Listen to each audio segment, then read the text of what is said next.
thank you. Good morning, Mr. Jeffrey Williams. My name is Judge Rashida Oliver. You are here on a bench, what we call our bench warrant calendar for Fulton County Superior Court. Be aware that on this calendar, you are here because you have been indicted under 22 SC 182273 for conspiracy to violate the Racketeer Influenced and Corrupt Organization Act and participation in criminal street gang activity.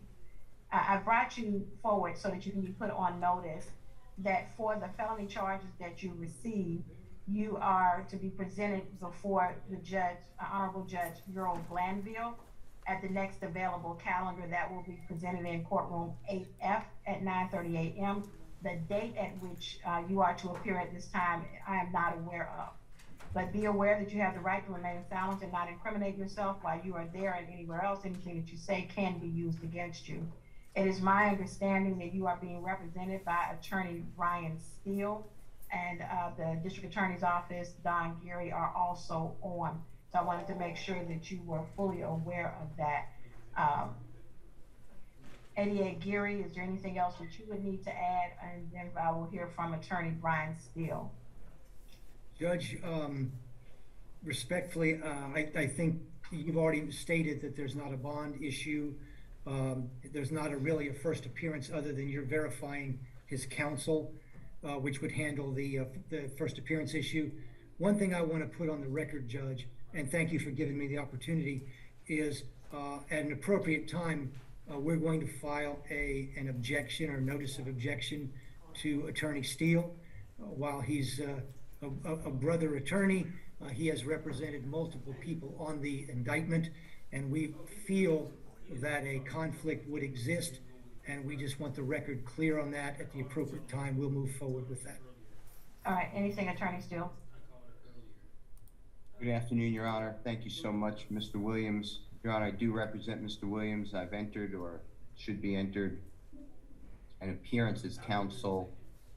My understanding from Uniform Superior Court Rule 26.1H, as in Hillary, that at the first appearance, this honorable court shall consider bond if the offense is not one that is bondable only by a Superior Court judge. I heard what you said as well, but the offense here is Mr. Williams is only indicted on count 56 and count 1, which is a criminal street gang activity and a conspiracy to commit racketeering. And both of those, I believe, are within your breast to set bond, and I would like bond to be heard by your honorable court. As far as conflict, I'm sorry. No, go ahead, thank you. And certainly, go ahead, Attorney Steele, I want to make sure I hear you out. Okay, Your Honor, thank you. And as far as the conflict, Mr. Geary, as well as District Attorney Willis have explained that to me, and I believe that if they file the right motion, a hearing will be held. And under the law, this is not an actual conflict of interest. It is a potential conflict of interest which can be waived, and I believe that will happen.